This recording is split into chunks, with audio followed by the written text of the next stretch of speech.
बैठक होत आहे, जी सांगितलं जातं एसआर आहे. आणि त्यांना वाटतं की ही आगामी निवडणूक आहे, आता लगेच स्थानिक स्वराज्य संस्था आहे जालना संबंधित, या दृष्टीने काही पक्षाच्या दृष्टीने तयारीच्या अनुषंगाने बैठक असावी अशी चर्चा आहे. नेमकं काय आहे? एकनाथ शिंदे साहेबांनी संघटनात्मक बांधणी करण्यासाठी प्रत्येक मंत्र्यांनी, आमदारांनी, खासदारांनी तालुका निहाय बैठका घ्याव्यात,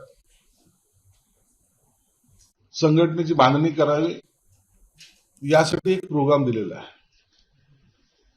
त्यामध्ये या सर्वांचं नेतृत्व सन्माननीय खासदार श्रीकांत शिंदे करतायत. आणि त्या दृष्टिकोनातून प्रत्येक जिल्ह्यात, तुम्ही हाच जिल्हा नाही तर प्रत्येक जिल्ह्यामध्ये, प्रत्येक तालुक्यामध्ये या बैठका आता घेण्याचं सत्र आमचं सुरू आहे. ज्याच्या मागचं हेतू एवढाच की 2029 ची निवडणूक असेल, लोकसभेची असेल, विधानसभेची असेल, त्याची पूर्वतयारी पण होते.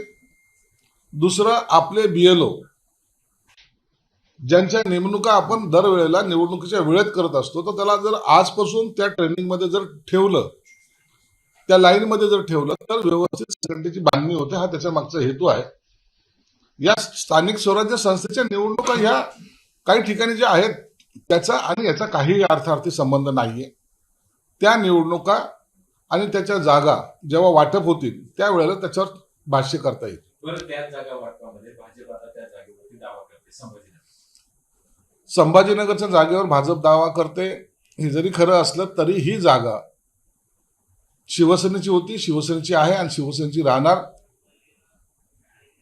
या संदर्भामध्ये आम्ही एकनाथ शिंदे साहेबांशी सुद्धा बोललेलो आहे. ही जागा कोणत्याही परिस्थितीमध्ये सोडता येणार नाही आणि त्यासाठी वरिष्ठ पातळीवर निश्चित बैठक होऊन योग्य तो निर्णय होईल.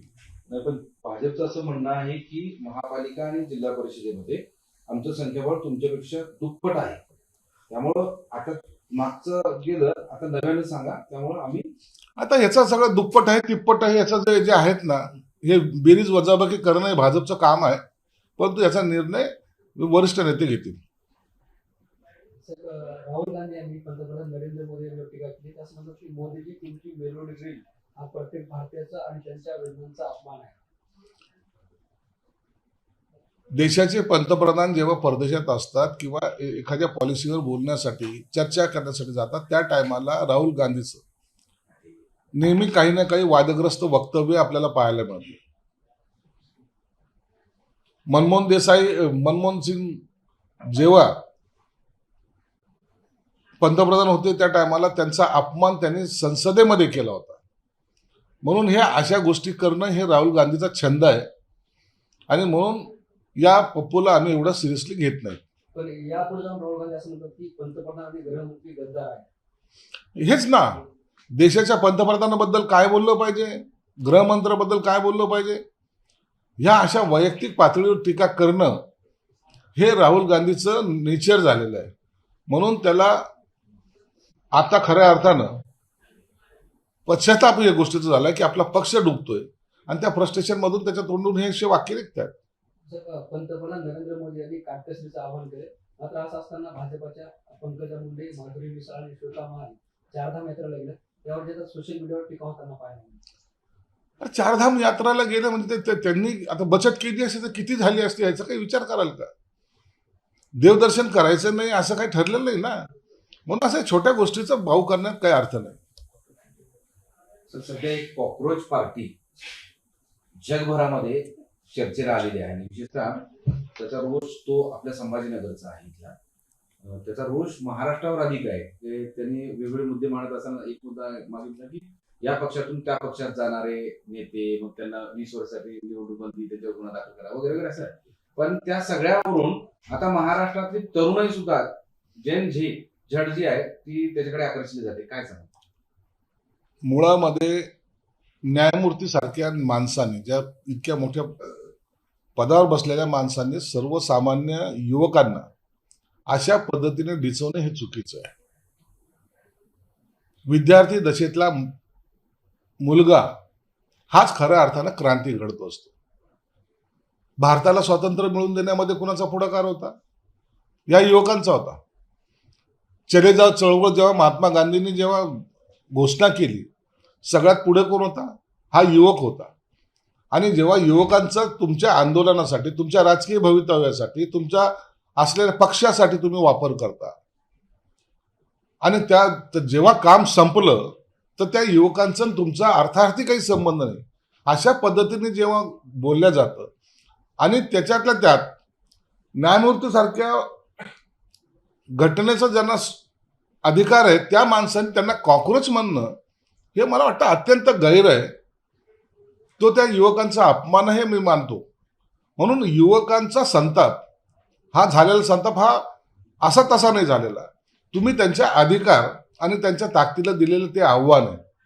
म्हणून आज जर तुम्ही पाहिलं ही कॉक्रोच पार्टी वगैरे ज्यांनी काढली त्यांचे इतक्या मोठ्या प्रमाणात फॉलोअर यासाठी व्हायला लागलेले आहेत की त्यांचा उद्रेक ते त्या माध्यमातून दाखवत आहेत.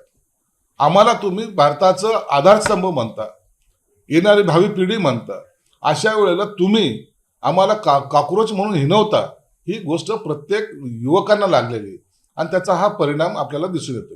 राष्ट्रवादी काँग्रेसच्या नवीन कार्यकारिणीत धनंजय मुंडे यांना महत्त्वाचं स्थान मिळणार आहे अशी माहिती.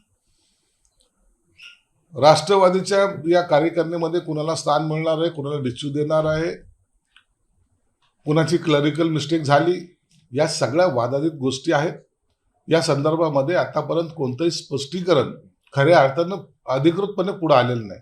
म्हणून या पक्षाचं आता नेमकं काय धोरण आहे किंवा काय त्यांच्या कंडिशन्स आहेत या काही दिवसातच आपल्या समोर येतील. त्या पक्षाचं धोरण तुम्हाला नसेल माहिती, तर पक्षाचे लोक तुमच्याकडे येतात ते तरी माहिती असेल काय तुमच्या संपर्कात किती आहे? आता हा पक्ष त्यांच्या अंतर्गत गोष्ट वेगळी, परंतु पक्षामधून बाहेर जाण्याची संख्या तेवढीच वाढलेली आहे.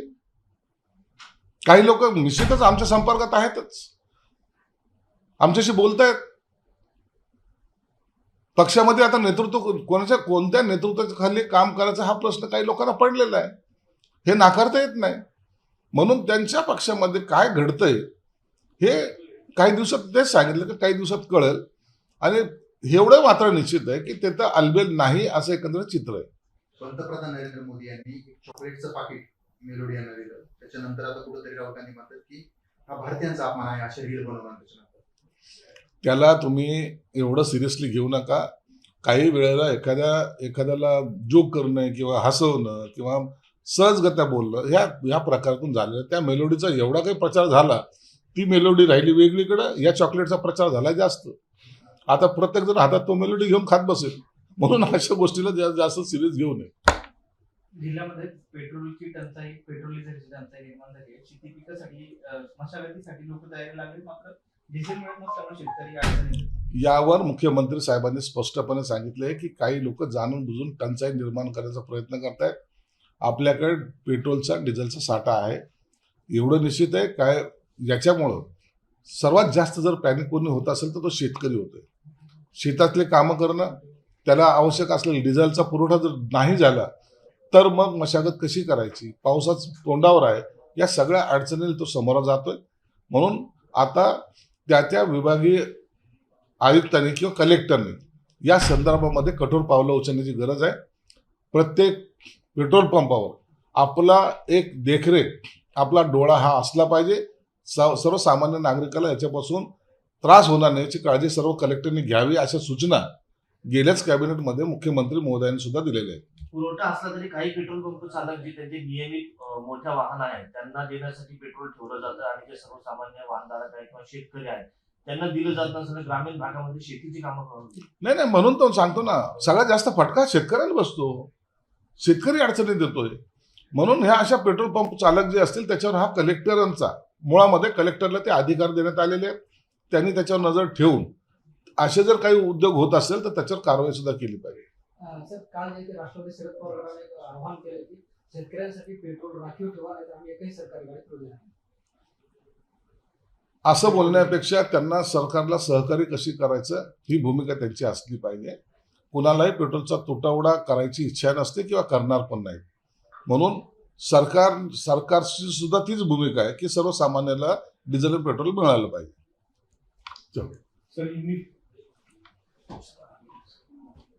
सर शरद पवार का एक बयान सामने आ रहा है। उन्होंने कहा है कि पीएम मोदी वैश्विक मंच पर भारत की प्रतिष्ठा की रक्षा के लिए काम कर रहे हैं।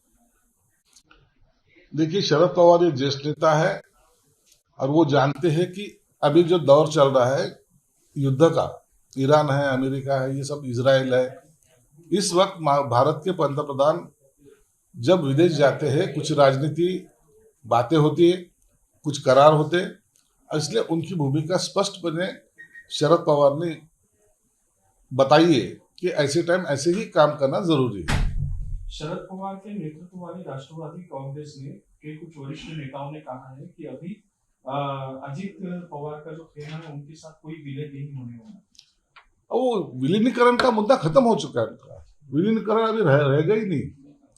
लास्ट टाइम ही मैंने बताया था कि ये विलीनीकरण जो बातें चल रही थी वो अजीत दादा के गुट के कुछ लोगों को पसंद नहीं थी, उन्होंने उसके अंदर होना नहीं, इसलिए बहुत सारी कोशिश की।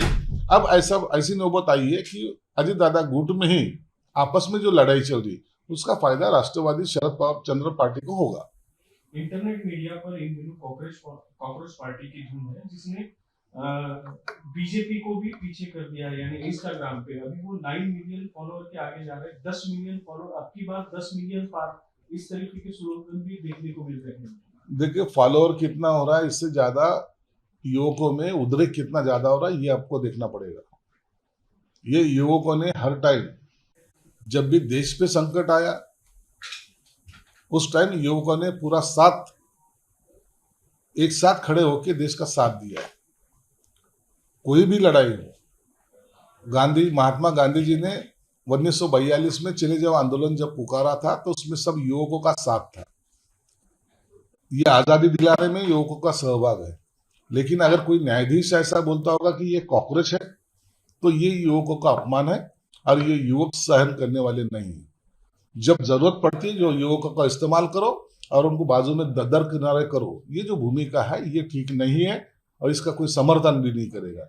इसलिए आज वो युवक जो भड़का है, उसका जो माथा ठनका है, हमसे काम लेते हो और हमको कॉकरोच कह के बोलते हो, तो ये बातें उनके जहन में फिट हो गई है। इसलिए वो एक आंदोलन की भूमिका में है और वो चाहते हैं कि देश में युवकों की ताकत क्या है वो दिखाने की उनकी वो कोशिश भी है। राहुल गांधी ने एक बयान दिया है, उसमें कहा है कि बीजेपी आरएसएस के लोग आपके सामने आए और नरेंद्र मोदी और अमित शाह की बात करें तो आप उनसे खुलकर कहिए कि नरेंद्र मोदी और अमित शाह गद्दार है, बीजेपी आरएसएस गद्दार है, क्योंकि ये लोग ने मिलकर जो है देश बेचने का काम किया है।